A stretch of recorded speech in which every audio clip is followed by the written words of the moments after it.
Direction, cosines and direction ratios for class 12, exercise 3, question number 26 4, page 727, serial number 611, 3l plus m plus 5n 1 নম্বর সমীকরণ, 6mn minus 2l plus 5lm equal to 0 2 নম্বর সমীকরণ।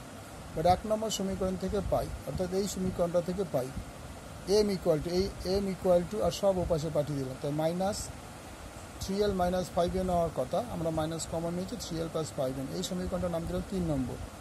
2 নম্বর সমীকরণ m এর মান বসিয়ে পাই, এটা 2 নম্বর সমীকরণ। এই সমীকরণটা লিখলাম, লিখে এই m এর পরিবর্তে এই পোর্শনটা এখানে পুট করব। দেখো 6 সেকেন্ড ব্র্যাকেট, তারপর m ছিল, m এর মানটা কি ছিল minus bracket 3l plus 5n, এই যে minus 3l plus 5n bracket শেষ, সেকেন্ড ব্র্যাকেট শেষ, এই nটা এখানে বসানো হবে, মাইনাস 2nl প্লাস 5lm প্লাসটা এখানে হচ্ছে l, এটা l, m এর বদলে লেখা যাবে এইটা minus 3l plus 5n bracket শেষ, সেকেন্ড ব্র্যাকেট ইকুয়াল টু 0। বোঝা গেল? এটা আবার বোঝানো, এটা 6mn, m এর বদলে এই মানটা বসাবো 6, এটা 6, এই mটার বদলে এই পুরো পোর্শনটা, দেখো m এর বদলে এই পুরো পোর্শনটা দিলাম, সেকেন্ড ব্র্যাকেটে রাখুন যেহেতু মাইনাস আছে, তারপরে nটা বসে রইল মাইনাস 2nl যেরকম আছে সেরকম থাকবে, এটা প্লাস যেরকম আছে সেরকম থাকবে, 5 আর l এই দুটো যেরকম আছে ওরমই থাকবে, কিন্তু এই mটার বদল এই পোর্শনটা আবার বসাতে হবে, এই যে মাইনাস দিয়ে 3l plus 5m equal to 0। তাহলে এবার কী করবো, 6 দিয়ে যদি গুণ করি মাইনাস 18nl, কারণ এই n দিয়ে গুণ করে 3nl, তাকে 6 দিয়ে গুলো মাইনাস 18nl।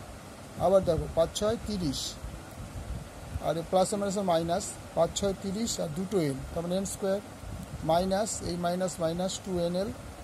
আচ্ছা এবার দেখো এখানে মাইনাস আছে আর এটা প্লাস আছে, প্লাসে মাইনাসে মাইনাস, এবার 3 5 15, l আর l গুণ করলে l square minus 5 5 25nl equal to 0।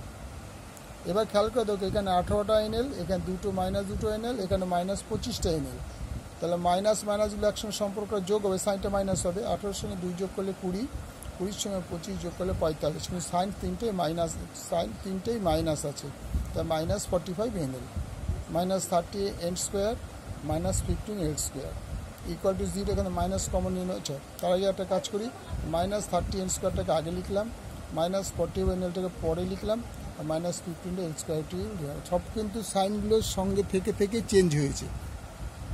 এটা মাইনাস সহ ছিল, তা মাইনাস সহই বসলো, এটাও মাইনাস সহ ছিল, মাইনাস সহই বসলো, মাইনাস 15l স্কোয়ার তো ছিল ইকুয়াল টু 0। এই পুরোটা থেকে মাইনাস কমন নিলে plus 30n square minus plus 41l minus 1 plus 15l square, মাইনাসটা বসে গেল 0। তাহলে এইটা হলো তোমার একটা উৎপাদক বিশ্লেষণের রাস্তা। তাহলে এই উৎপাদক বিশ্লেষণে আমরা মিডল টার্ম ফ্যাক্টর করে চরম করে করতে হবে, এটার সঙ্গে এটা গুণ করতে হবে, 3 15 45 মানে 450, এই 450কে আমরা ভাঙিয়ে দিলাম এখানে, 450 কী করে বাড়া গেল না, 3 5 15 15 2 30 আর 3 5 15 45, 15 আর 30 যোগ করলে 45 হয়। তাহলে এই 45-এর বদলে 30 প্লাস 15 লিখলাম, তারপরে এই nlটা লিখলাম, এখানে যা ছিল তাই, প্লাস প্লাস এই 45-এর বদলে 30 প্লাস 15 লিখে এই nl plus 15l square equal to 0। তাহলে এবার দেখো 30n স্কোয়ার প্লাস nlকে 30nl plus 15nl plus 15l square equal to 0। এই দুটো থেকে আমি কি কমন যাব, এই দুটো থেকে 30n যদি কমন নিই তাহলে একটা n থাকে, প্লাস 30 চলে গেলে আর n চলে গেলে l থাকে, এই দুটো থেকে কী কমন যাবে 15l কমন নিই, 15l কমন নিলাম, তাহলে শুধু n থাকে আর প্লাস l থাকে, তাহলে এই দুটো কমন আমার, এই দুটো কমন নিয়ে নিলাম, 15l এইটা আর এইটা ব্র্যাকেটে 30l plus 15l equal to 0। তাহলে যে দুটো এখন অপশান আছে, হয় এইটা ইজ ইকুয়াল 0 নতুবা এইটা ইকুয়াল টু 0, তাহলে আমি n প্লাস l ইকুয়াল 0 করলাম, অথবা এখানে একটা অথবা দিয়ে দাও, অথবা 30n প্লাস 15l ইজ 0, তাহলে এখানে n ইকুয়াল টু পাশে গেলে মাইনাস l হলো, আর এখানে দেখো n equal to minus l/2 এর সমাধান করে মাইনাস l/2 হলো। এবার হচ্ছে দুটো পয়েন্ট আমরা পুট করবো অন্য জায়গায়, দেখো যখন n equal to minus l, তখন 3 নম্বর সমীকরণে n এর মান বসিয়ে পাই, 3 নম্বর সমীকরণটা ছিল এটা আবার এখানে আমরা পুট করলাম, m equal to minus 3l plus 5n, এই যে n equal to minus l হয়েছে, এইখানে এই সমীকরণটা আবার এখানে নিয়ে বসাতে হবে। দেখো minus 3l plus minus 5n, এখানে এটা ছিল, কোথায় গেল? এই যে এইটা। এবার তোমার বলবে তাহলে এখানে প্লাস এখানে মাইনাস, আর এটা ব্র্যাকেটটা তুলে দিলে এটা মানে দুটোই মাইনাস হয়ে যাবে। তাহলে দুটো মাইনাস হয়ে গেছে। -3l -5, এল এর বদল কী পেয়েছিলাম? এন এর বদলে পেয়েছিলাম এল, তো এন এর বদলে এল বসালাম, equal to -3l R minus হচ্ছে +5l। তাহলে 3l থেকে 5l থেকে 3l বাদ দিলে 2l হয়, তো এম ইকুয়াল টু হয়ে গেল 2l। ঠিক আছে, প্রশ্নটা বোঝা গেল? আর পুরো অঙ্কটা একবার তো দেখেন এখান থেকে, পরের পাতায় যাচ্ছে। এবার পরের পাতায় আসো। পরের পাতায় দেখো, যখন n ইকুয়াল টু l/-l/2, আমরা আগেই একটা l/2 বার করে রেখেছিলাম। এই দেখো, আগে l/2টা তোমার এই পোর্শনে দেখিয়ে দিচ্ছি।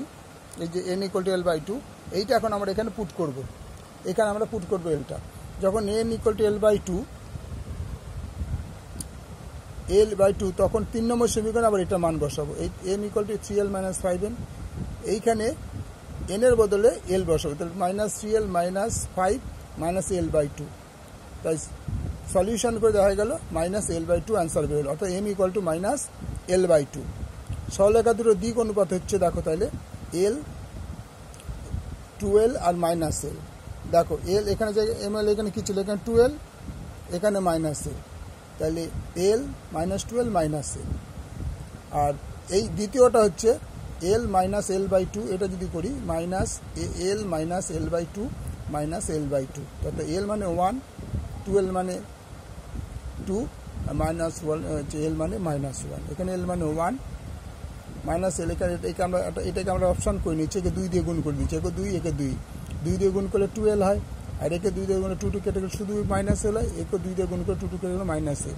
তাহলে এলটা উঠে যাবে, আমরা 2 -1 -1। তাহলে a1 ইকুয়াল টু আমরা পেলাম 1, b1 equal to 2, c1 equal to -1, a2 equal to 2, b2 equal to -1, c2 equal to -1। তাহলে আমরা এখানে এই মানগুলো পুটিং করলাম, পুটিং করে পেলাম 1/36 ইকুয়াল টু 1/6। তাহলে cos থিটা ইকুয়াল টু 1/6, তাহলে theta is equal to cos inverse 1/6। অ্যান্সারটা দেখে নাও একবার পুরোটা।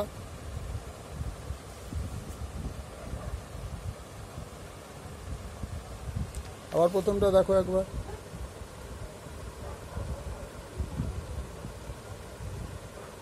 আবার দ্বিতীয়টা দেখো একবার।